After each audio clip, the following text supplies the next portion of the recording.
Good afternoon, everyone. Myself Rajat Singh from Amrit Public School, your physics teacher. Student, this is the sixth video of the chapter Light, Reflection and Refraction.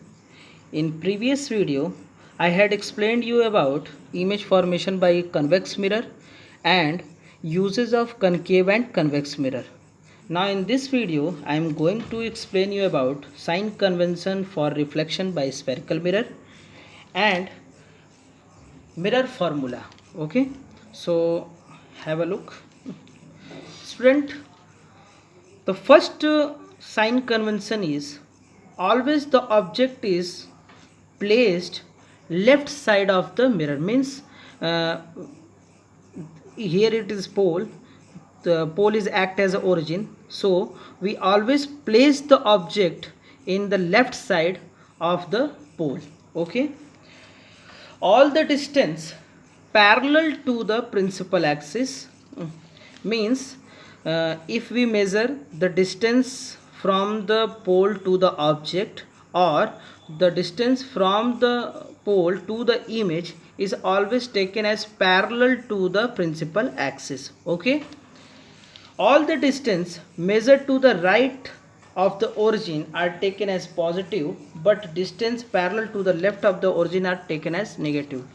Student, as I'm already told that the principal axis is act as a x-axis, and here pole is act as origin, so all the distance from the pole to the right side is always taken as positive, all the distance from the pole to the left side is always taken as negative. And as we know that all the distance upward side from the pole, it means along y-axis, upward side is always taken as positive, and the distance downward to the principal axis from is always taken as negative. So there is the fourth point, all the direction perpendicular to the principal axis, usually called y-axis, means which is perpendicular to the x-axis is known as y-axis.